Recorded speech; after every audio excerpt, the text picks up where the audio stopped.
What exactly is the problem with the main plots of Bethesda's Fallout games? It seems like a lot of people are in general agreement that the side quests and the lore and the exploration is pretty solid, but it's the main storyline that a lot of people have issues with whenever they play Fallout 3 or Fallout 4. So, why is that?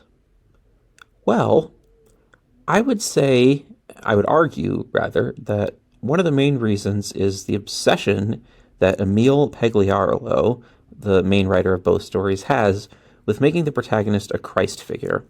A Christ figure is a character who is destined to save either the world or their region of it or their town or whatever. And the Lone Wanderer and the Sole Survivor are both Christ figures. Now, to be fair, the original Fallout games did have that as well with the Vault Dweller and the Chosen One. But I think it can be forgiven because those were the first two in the series and it was done really well.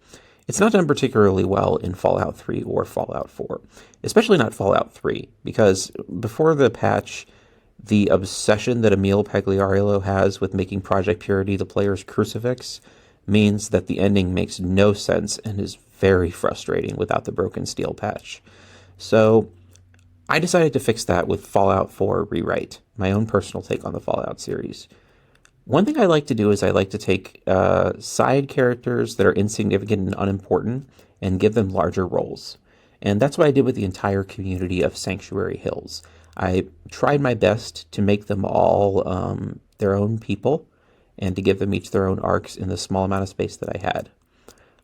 I tried to touch on as much of the wasteland as I could with this story, or the Commonwealth rather. I really loved writing about Far Harbor because that I think is everyone agrees is probably the best written part of Fallout 4. And I sided with the railroad because I'm generally a railroad guy myself. I believe that, artificial intelligence and humans, if we are introduced properly and if things go well, can get along. So I can never side with the Brotherhood or the Institute when I play. I can side with the Minutemen, but I can't side with either of them. It's just not something I can do.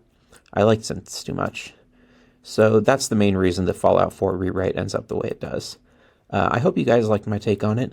I enjoyed, just doing my own personal spin because I don't think Fallout 4 had a bad premise. It's just like the plotting is the issue, as with all the main stories that Emil Pagliario writes. Emil, if you're listening, you do good side quests, but the main stories are not so good.